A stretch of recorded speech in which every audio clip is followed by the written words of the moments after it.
Olá, pessoal, boa noite, sejam todos bem-vindos à nossa aula de hoje.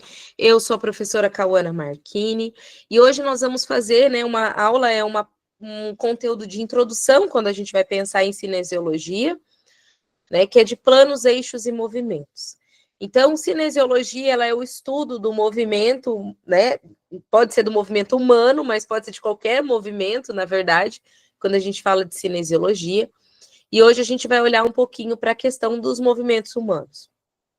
É muito importante quando a gente olha, para esse conteúdo, porque ele permite que a gente entenda o que é um movimento anatômico ou não é um movimento anatômico. E quando a gente pensa na educação física de uma maneira geral, independente se a gente está falando do bacharel, da licenciatura, de quem vai atuar numa iniciação esportiva, com atleta de alto rendimento, na escola, enfim, com qualquer população, esse é um conteúdo que ele é um conteúdo base, Entender como que funciona, como que o nosso corpo se movimenta dentro do ambiente, dentro dos planos, dentro nessa observação ali de cada um desses movimentos, como que a gente se comporta, tá? Então, a primeira pergunta que eu faço para vocês é: vocês já pararam para pensar como que o corpo se organiza para se movimentar? Quando a gente pensa em movimento, em abrir e fechar a perna, e eu vou usar esse termo agora, porque depois nós vamos mudar esse termo, em abaixar e levantar a cabeça, em girar o braço para um lado ou para o outro, estender o pé, ficar na pontinha do pé, tudo isso exige uma organização que vai desde a parte fisiológica, quando a gente pensa no músculo que está envolvido, entra na parte locomotora, quando a gente pensa na anatomia que está envolvida, em relação à articulação, em relação às partes ósseas, em relação à parte muscular e tendões, enfim, até uma questão que está envolvida, que vai além daquilo que a gente consegue ver perceptivamente, mas que envolve a parte de física, de movimento. Então, a cinesiologia, ela é uma parte da física que estuda essa questão do movimento e como que o corpo se organiza para se equilibrar dentro daquilo que as articulações nos possibilitam de movimentação fazer. Então, entender como que o corpo se comporta e como ele se movimenta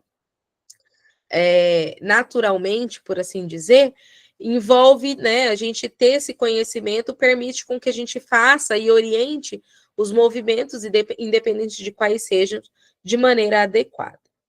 Então, para quando a gente começa a falar, de posição, de movimentação, de plano, de eixo, de tipos de movimento, de ação de movimento, a primeira coisa que a gente precisa entender é que isso parte de um pressuposto. Quando eu vou falar que eu vou abrir e fechar, e a gente não vai usar mais esse termo, mas vai usar abdução e adução, flexão, extensão, eu estou falando em relação a quê? A que posição que seria uma posição neutra? Então, a posição anatômica é o que a gente considera como posição neutra. O que seria essa posição anatômica? É a pessoa em pé, ereta, com os pés levemente afastados, dedos para frente, palmas da mão voltadas para frente, como a gente verifica aqui na imagem, Os braços estendidos, mas à frente do corpo, então percebam, que o braço não está para trás, ele fica um pouco à frente do corpo, a cabeça estática e com o olhar para frente. Então, essa é a posição anatômica. Tudo que a gente for falar em relação a planos, eixos e movimentos, nós estamos falando sempre partindo do pressuposto dessa posição anatômica. Tá? Então, isso é muito importante. Então, quando alguém falar em posição anatômica, é essa posição que a gente deve ficar ou a gente deve se colocar. E quando eu vou, então, posicionar, ou localizar uma parte do corpo em relação ao seu todo, eu vou partir dessa posição anatômica. Tá? Então, opa, voltou. Quando a gente olha, então, aqui está mais específico, a gente consegue ver um pouquinho maior, o que é essa posição anatômica de olhar, de palma da mão, os pés, percebam que os pés não estão completamente para frente, eles ficam ligeiramente abertos, né? O ombro também não está encostado no corpo, a gente tem um espaço aqui, então tudo isso tem a ver com a posição anatômica. Quando a gente pensa nessa posição anatômica, tudo que a gente vai localizar no corpo, a gente vai utilizar, então, alguns termos específicos. Quando eu falo que é superior, tudo que é superior, na parte superior do corpo, é aquilo que está mais próximo da cabeça. E inferior, o que está mais afastado da cabeça. Então, quando eu penso no quadril em relação aos joelhos, o que eu tenho? Quem está superior? O quadril é superior aos joelhos. Ou quando eu penso, por exemplo, a musculatura peitoral é superior à musculatura abdominal, ou seja, aquela que está mais próxima à cabeça. Então, quando eu falo na parte superior do corpo, eu estou dizendo que é a parte que está mais próxima à minha cabeça. Ou metade superior do tronco, né? Então, fica mais fácil porque a gente utiliza muito esses termos de superior e inferior, né? Mas esse, então, a gente tem como referência a cabeça. Quando a gente olha, né, anterior e posterior, nós vamos ver no próximo slide, a gente vai trazer, então, essa relação, né, da parte da frente e de trás. Depois, a gente tem um outro termo que é importante a gente olhar, né, dois outros termos. O primeiro é o medial e o lateral. Então, traçando uma linha central, a gente já vai olhar para cada um desses planos e eixos. Tudo que está próximo dessa linha central é medial, e tudo que está mais afastado é lateral. Então, a gente pode dizer, por exemplo, né, que o hálux é o exemplo que está aqui, que é o dedão do pé, ele é proximal quando a gente pensa em relação ao dedinho do pé. Ou se eu for pensar, né, em relação na posição anatômica, olhando aqui, eu posso dizer que a musculatura peitoral, ela é proximal em relação à musculatura do ombro, ou seja, ela está mais próxima ao centro do corpo. Ou a musculatura do ombro, a parte distal, né, a parte que está mais longe, lateral, a que está mais longe do centro do corpo. Depois, o outro termo os outros dois termos que nós temos é o termo proximal e o termo distal. Então, tudo que é proximal, a gente vai pensar aqui, daí, no proximal, como o meio do corpo. Então, se eu traçar uma linha dividindo em parte superior e inferior, tudo que estiver próximo a essa linha do meio é proximal. E tudo que se afasta é distal. Então, a coxa, ela é proximal, né? Ela está mais próxima, o ponto da coxa é proximal em relação ao tornozelo.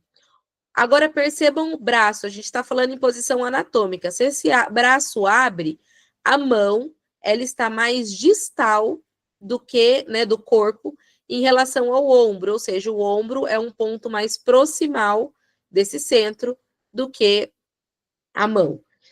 Conseguiram entender, pessoal, essa questão dos termos de proximal, distal, medial, lateral, superior e inferior?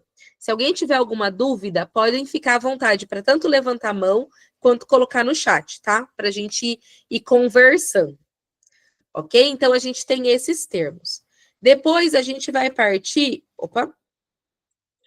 para os termos, olhando em posição anatômica, agora a gente tem uma vista lateral. Aqui a gente tem uma vista frontal do corpo. Aqui a gente está em vista lateral. Daí eu vou ter dois termos importantes aqui. O primeiro é o posterior, ou dorsal, e o anterior, ou ventral. Então, quando a gente fala na face ventral, eu estou falando na face da frente do corpo, né? Ou no lado dorsal ou posterior, estou falando para a parte das costas. Então, quando eu falo musculatura dorsal, eu estou falando na musculatura que está na parte de trás. Quando eu falo da musculatura ventral, eu estou falando, né, anterior, a que está mais na frente. Mas eu também posso posicionar órgãos em relação a isso. Então, eu posso dizer, por exemplo, que o coração, ele é anterior à coluna vertebral. né? Então, a coluna vertebral está aqui, o coração está mais à frente.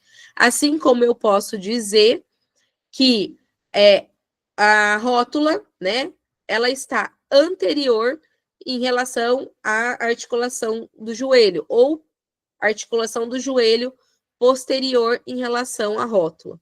Então, sempre que a gente vai trazendo o que é posterior, anterior, né? Então, isso é importante porque quando eu vou localizar um ponto anatômico, quando eu vou olhar, né, para uma musculatura, o que é uma musculatura anterior, o que é uma musculatura posterior, tá?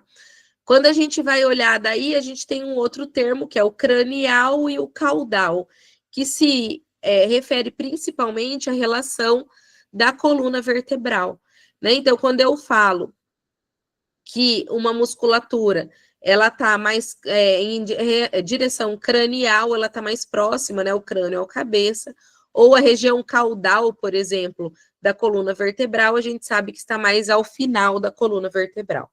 Então, aqui a gente consegue localizar todos esses pontos anatômicos, né? E fazer essa referência do corpo, tá? Para todos esses termos. Então, sempre que a gente olhar um termo, não existe mais, isso aqui está em cima, isso aqui está embaixo. Não, ou ele é superior ou ele é inferior, ou ele é anterior ou ele é posterior. É lá na parte de trás do corpo. Não, é na parte posterior do corpo. É na frente, é na anterior. A posição que eu quero que você marque o ponto, e olha só como que é importante, né? Por exemplo, quando a gente vai olhar o manual da bioimpedância daquelas que tem eletrodos, ele fala assim, o eletrodo tem que ser colado na parte proximal da mão, o outro eletrodo na parte distal da mão. O que é proximal e distal? Como que eu vou localizar esses pontos? Então, eu tenho esse ponto para isso. Para eu pegar um ponto anatômico lá para fazer uma medida, por exemplo, de dobras cutâneas, é o terço medial. O que é um terço medial? O que é um terço lateral? Né? O que é a parte superior da musculatura ou na metade superior da coxa? Então, que parte que eu estou falando? Né? E isso é bastante importante. E usar esses termos, principalmente quando a gente está tratando entre profissionais, mostra profissionalismo da nossa parte. Uma coisa é a gente tornar a nossa linguagem mais simples para um aluno que é mais simples, que às vezes não tem lá um nível tão alto de estudo, né? Às vezes é um senhorzinho mais de idade, às vezes é uma pessoa que tem um pouco mais de dificuldade de comunicação. Mas quando a gente está falando de uma maneira profissional, usar esses termos mostra o nosso conhecimento, inclusive em relação à anatomia e também cinesiologia, tá? Então, partindo dessa posição anatômica, a gente viu ali, né, as localizações anatômicas, e agora a gente vai olhar para os planos e eixos. Então, primeiro a gente tem os planos que a gente chama de sagital. Então, toda vez que eu faço um corte de cima a embaixo do meu corpo, ou da parte posterior para inferior, de modo em que eu divido o corpo em duas metades, né? E essas metades, elas não necessariamente precisam ser iguais, eu tenho um plano sagital. Então, toda vez que eu falo vista sagital, eu estou olhando esse corpo lateralmente, né? Como se eu estivesse fazendo um corte, então, em vista sagital. Então, imagina esse corpo, vista sagital, se eu cortasse aqui no meio, e daí sim eu tenho um plano mediano, porque eu estou cortando bem no meio, o que eu veria? Então, eu veria metade do cérebro, né? Um recorte aqui em relação ao sistema respiratório. Então, isso é uma vista. Só estou liberando um aluno. Isso é uma vista que a gente chama, né, sagital. Então, eu estou olhando esse corpo nessa posição, nesse corte. O plano sagital, quando eu olho para esse plano medial, né, o mediano, no caso, em que eu tenho realmente metades iguais, eu vou ter metade direita e metade esquerda.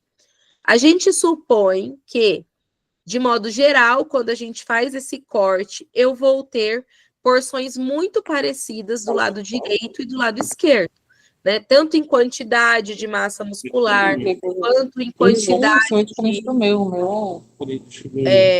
ossos, enfim. Então, isso é o que a gente tem quando a gente faz, né, essa vista que a gente chama mediana, né? Então, eu tenho uma vista lateral mediana, cortei aqui plano mediano, tá? Como entraram alguns colegas depois, vou repetir. Se vocês não entenderem, se vocês tiverem alguma dúvida, pode levantar a mão ou podem perguntar no chat, tá, pessoal? Então, o plano sagital, ele passa através do corpo, né, em paralelos ao plano mediano, e o plano vertical, né, o plano mediano, então, é o vertical que vai dividir o nosso corpo em direito e esquerdo. Depois a gente vai ter o plano frontal. Então, aqui a gente tem uma vista frontal ou plano coronal, né? Então, são planos também verticais, da parte superior para inferior, quando a gente vai fazer esse corte, né? E eles passam do corpo através de ângulos retos com o plano mediano. Então, eu vou ter o plano mediano aqui, ó, que divide em direita e esquerda, e quando eu olho o plano frontal, eu tenho também um ângulo aqui de 90 graus, né? De um plano para o outro, e eu vou dividir, então, meu corpo, não em frente e trás, mas, como a gente já viu o termo, anterior e posterior. Então, quando eu tenho exatamente no meio aqui, eu vou ter a parte anterior do corpo, a parte posterior. O plano frontal, não necessariamente, né, eu preciso dividi-lo no meio do corpo. Mas quando a gente pensa nessa divisão, né, nessa visão de plano, né, então vou ter parte anterior e posterior. E depois a gente vai ter, então, o plano transversal ou horizontal. Aqui, diferente dos outros dois planos que estavam na vertical, a gente vai ter um corte horizontal, que vai dividir o corpo em duas partes, parte superior e parte inferior. Então, quando a gente coloca todos esses cortes, né, todos esses planos, a gente vai ter, então, recordando, né, o plano mediano, divido em direita e esquerda, o plano frontal, em que eu vou dividir em parte anterior e posterior, e depois o plano transversal horizontal, em que eu vou dividir em metade superior e inferior. E por que que isso é importante? O que que tem a ver esses planos com cinesiologia? Né? Então, quando eu vou falar do movimento, e daqui a pouco nós vamos falar desses movimentos, eu vou falar do movimento do corpo em relação a esse plano, né? Então, em relação ao plano transversal ou ao plano frontal, e daí eu consigo olhar para esse eixo, para esse corpo e para esse plano para eu dizer se eu estou fazendo uma flexão, se eu estou fazendo uma adução. Então, o que que isso tem a ver em relação aos planos, tá? Então, daqui a pouquinho a gente junta com os movimentos. E depois a gente vai ter o que a gente chama de plano tangencial. Então, lembra, tangente é aquilo que passa rente, né? Então, se a gente se imaginar uma pessoa dentro de uma caixa de vidro, os planos tangenciais são essas paredes dessa caixa, tá?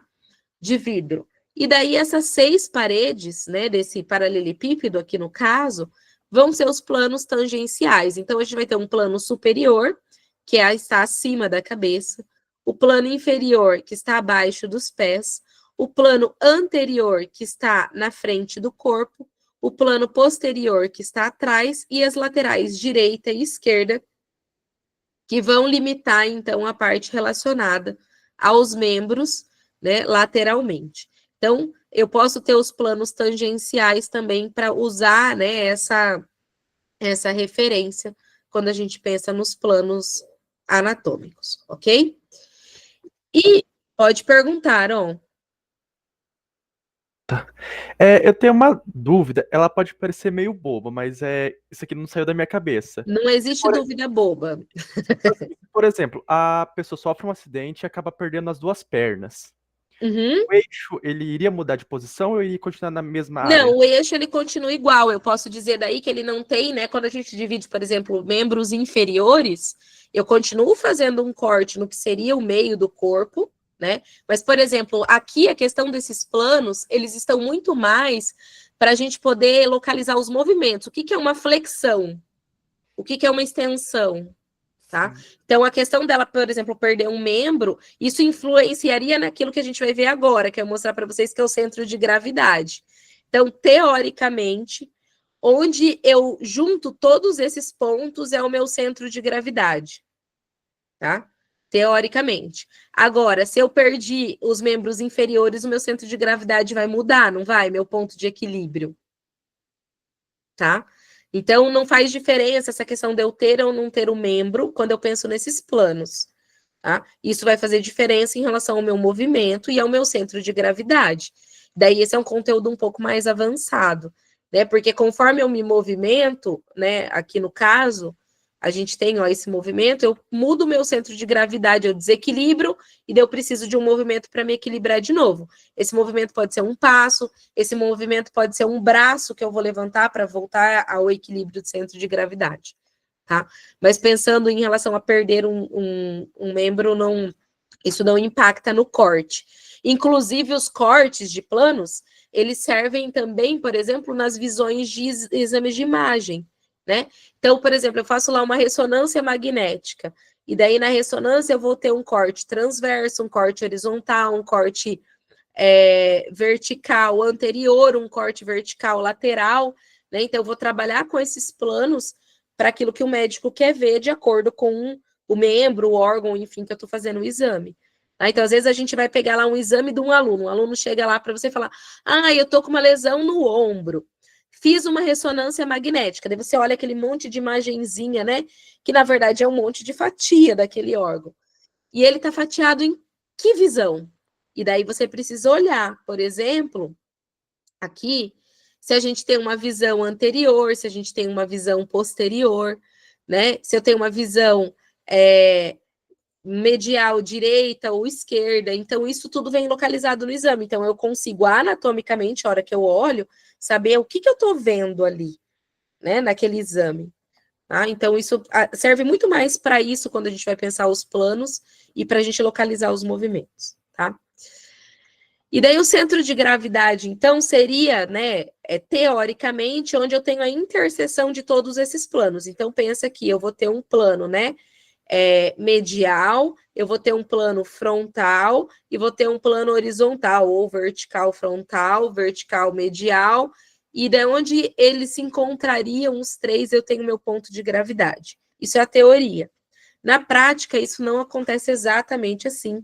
Cada um tem seu ponto de gravidade.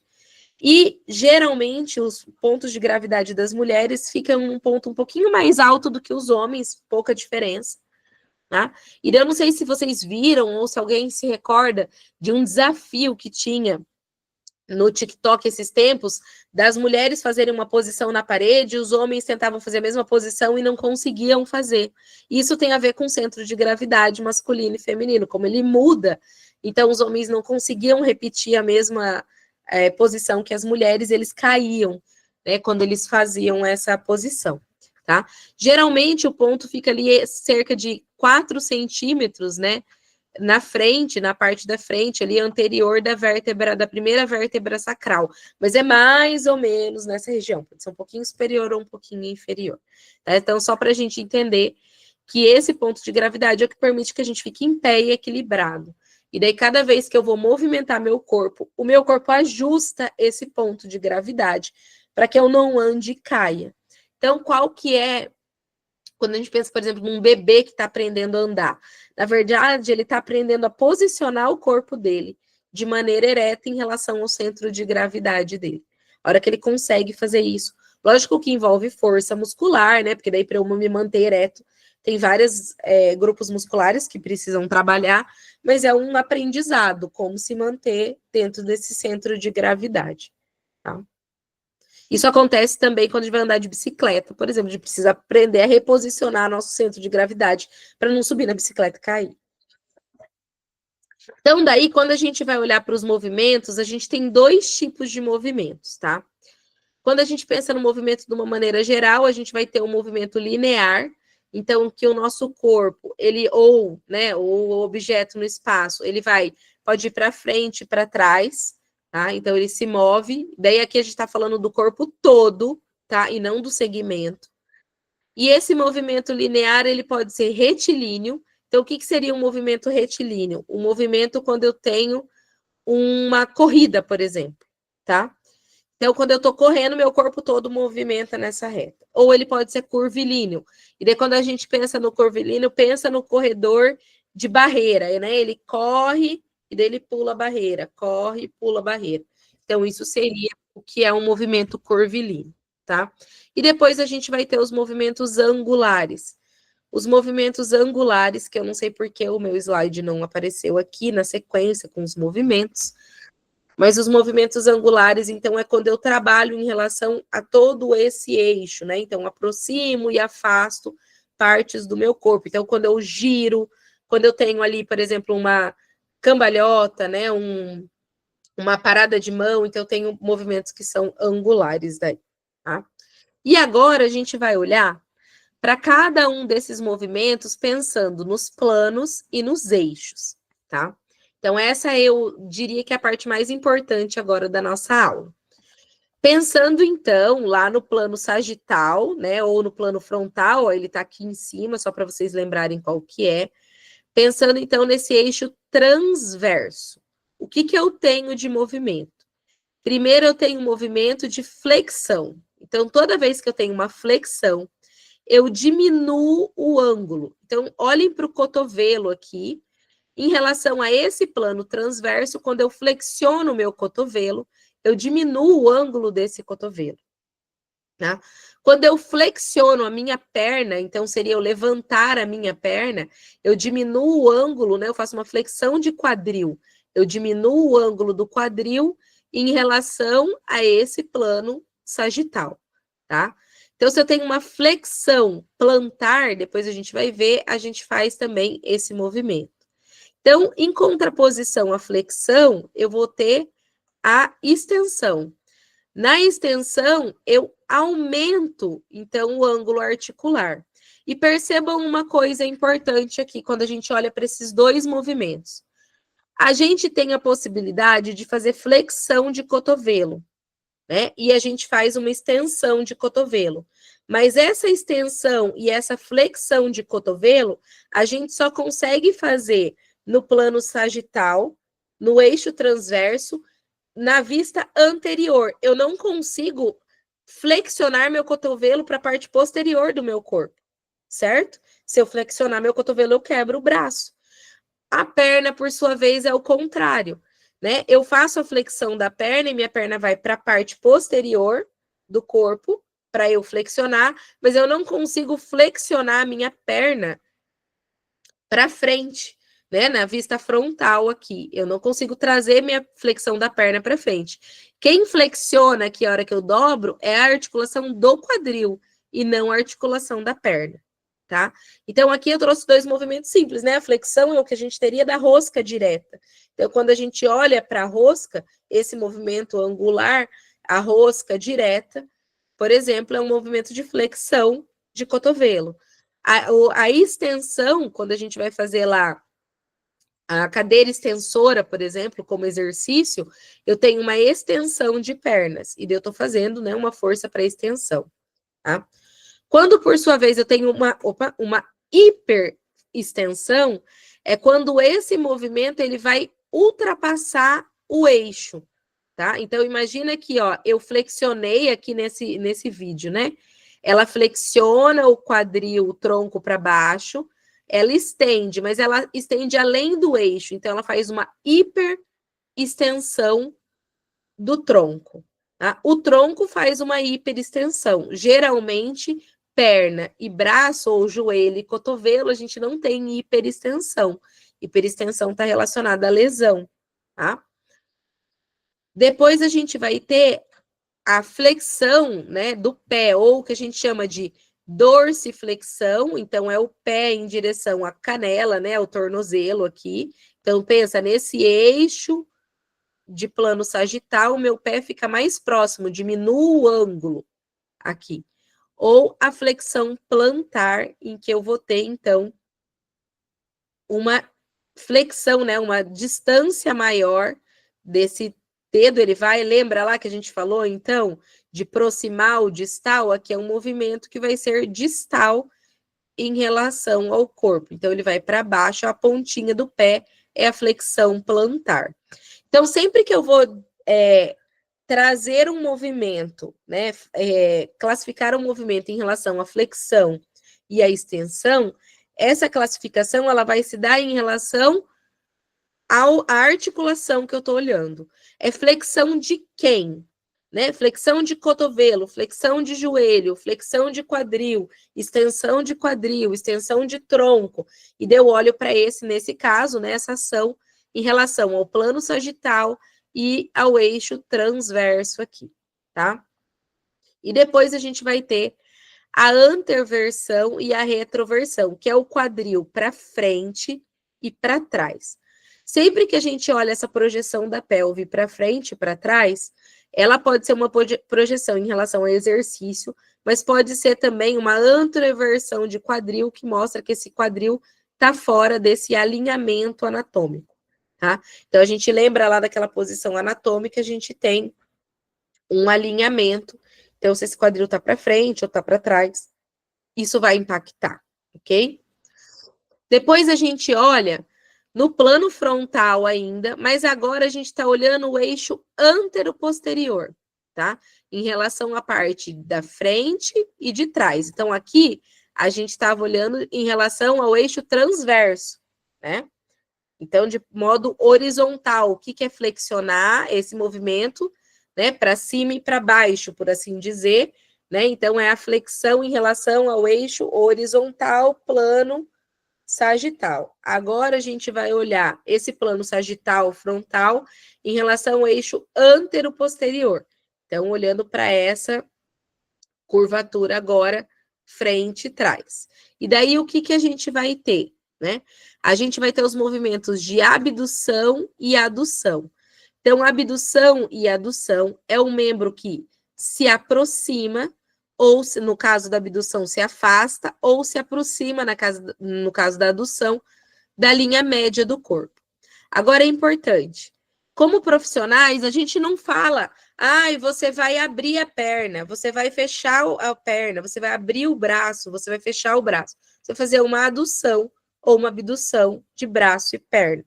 Isso fica, inclusive, mais elegante na hora que eu vou, por exemplo, pegar um aluno e vou falar, abre as pernas, né? Isso é feio. Então, ou eu falo afasta, ou eu falo faça uma abdução, ou afaste as pernas, tá? Então, isso é bastante importante. Então, toda vez que eu tô falando em adução ou abdução, pensa nos membros, eles se afastando ou se aproximando da linha medial. Depois a gente vai ter a flexão lateral. Então, é só uma inclinação do corpo para um lado e a inclinação do corpo para o outro, tá? E depois a gente vai ter a elevação, que vai ser a cintura escapular, e daí que a gente consegue ver, né? Na flexão lateral aqui, a gente tem uma lateralização, né? Uma abdução, e aqui a gente consegue ver a elevação da escápula aqui atrás, da cintura escapular, tá? Então, a gente gira essa escápula, né, em torno do eixo dela, tá?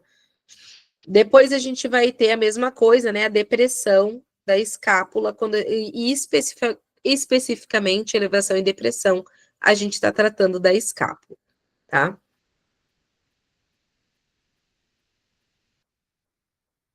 Depois a obliquidade, né, ou inclinação lateral, isso tem a ver com o lado da pelve. Então, a pelve sobe ou a pelve desce. Pensa ali na crista ilíaca, né? Então, uma mais para cima, outra mais para baixo. Isso tem a ver com a inclinação lateral direita ou esquerda da pelve.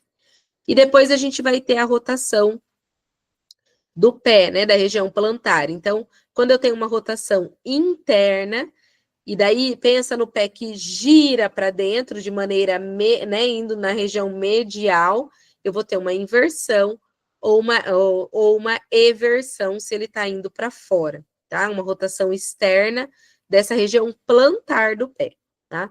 E por fim, o desvio ulnar, né? Então, é quando eu tenho uma rotação da mão, e daí é igual o tchau, né? O desvio ulnar. Eu vou ter uma rotação que ela vai em relação à ulna, ou o desvio radial em relação ao rádio. Lembrando, né, que o rádio é o osso, né, o osso do braço que está aqui no mesmo lado, né, do dedão. Então, na posição anatômica, o rádio ele está mais lateral do que a ulna, né? Na posição anatômica, a ulna ela está mais próximo do centro do corpo, ok? E daí, por fim, né, a gente vai olhar para o plano transverso. E daí, no plano transverso, a gente vai ter, então, o eixo longitudinal. Então, eu estou olhando para esse plano em relação ao eixo longitudinal do corpo. Então, o que eu vou ter? Rotação interna ou rotação medial. Quando eu falo interna ou medial, é mais em direção à linha média, né, ou centro do corpo. Então, ou a rotação externa ou lateral, que se afasta da linha média do corpo. Quando a gente pensa, por exemplo, aqui nesse exercício que está sendo demonstrado, está um pouco pequenininha a nossa figura, mas quando ela abre o braço ali em relação à resistência, né, a gente tem, então, uma rotação externa. Esse ombro rotaciona, né, esse braço externamente. E se ela estivesse puxando, então, essa resistência com o outro braço, no caso aqui o braço direito, a gente vai ter uma rotação interna. Então, observem bem aqui na figura 1, né? Uma posição neutra, quando eu estou abrindo, eu estou fazendo uma rotação externa. E se eu estou me aproximando da linha medial, eu estou fazendo uma rotação interna. Tá? Isso é bastante importante, porque quando eu falo, eu tenho uma dor quando eu giro o braço, gira para que lado? Essa rotação é interna ou é externa? Ou você tem que fazer uma rotação de ombro, né? Então, aqui, quando eu vou trabalhar nesse exercício, por exemplo, fazendo uma resistência em relação à rotação interna, eu estou trabalhando uma musculatura. Se eu estou fazendo essa rotação interna, eu estou trabalhando outra musculatura. Tá? Então, saber para onde vai cada um desses eixos e planos ajuda também a gente, né, localizar junto com a parte anatômica quem é o músculo agonista e o antagonista, quem está fazendo o trabalho e quem está sustentando esse trabalho. Depois a gente vai ter a inversão e a eversão. A inversão e a eversão, ela é a rotação do pé. Diferente, né, de girar ali, que parece uma torção, o que a gente viu anteriormente, tá? Que é essa inversão e eversão da região plantar, aqui a gente está falando do pé mesmo, tá? Então, é o pé que gira para fora e o pé que gira para dentro, tá? Então, o pé que vai girar para fora, a gente vai ter uma rotação, né, medial em uma inversão. Desculpa, o pé que gira para dentro, falei errado. E uma eversão quando esse pé gira para fora, né? Então, uma rotação lateral. Aqui a gente está falando do pé e não da região plantar que vai girar. E por fim, a gente tem a pronação e a supinação. Então, na pronação, eu vou ter uma rotação medial, né? Então, esse dedão, ele vai para dentro do corpo, e na supinação, ele vai para fora. E aqui, esse movimento de pronação e supinação, ele é bastante importante, porque daí a gente fala assim, e pegada pronada, pegada supinada. O que é uma pegada pronada? O que é uma pegada supinada? Então, em relação ao plano anatômico, uma pegada supinada, né? Uma pegada pronada. Então, eu estou dizendo, né, para que rotação que eu estou fazendo com a mão, e isso muda completamente a minha resposta em relação a esse exercício, tá?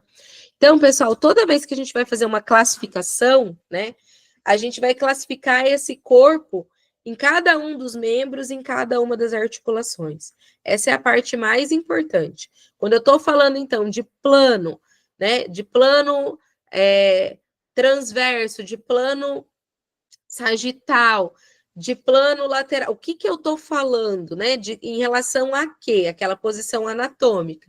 Quando eu estou falando, então, de flexão, de extensão, de rotação, de inversão, de pronação, eu estou falando de qual movimento em relação a qual eixo.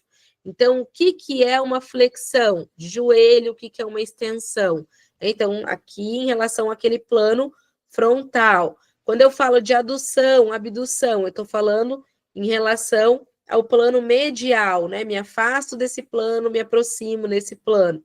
E quando a gente fala, então, de inversão, eversão, ou pronação e supinação, é como eu me comporto em relação ao plano transverso. Vocês conseguiram visualizar minimamente esses planos? na hora da gente olhar e pensar neles? Porque é com base nesses planos e nesses movimentos que a gente vai conseguir daí classificar, e daí quando alguém fala de um exercício, por exemplo, precisa fazer uma flexão de braço. O que é uma flexão de braço? Meu braço, ele faz flexão, ele faz extensão, tá? Existem algumas articulações que elas não fazem determinados movimentos, né? Então, como eu comentei com vocês, a gente tem uma flexão de perna no sentido posterior, mas a gente não tem flexão de perna no sentido anterior, né? E a gente não tem, por exemplo, abdução e adução de perna. A gente tem abdução e abdução de quadril. Quem abre e fecha em relação ao eixo, apesar de ser toda a perna, é a articulação do quadril e não a articulação do joelho. Então, se eu tiver uma abdução de joelho, eu provavelmente vou ter uma lesão.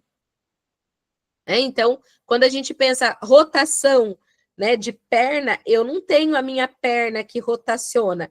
Quem faz rotação, né, inversão e eversão, ou é o pé ou é o quadril, mas não vai ser o joelho. O joelho não tem essa capacidade, né? Então, em relação ao plano e eixo, eu consigo fazer só o movimento de extensão e flexão.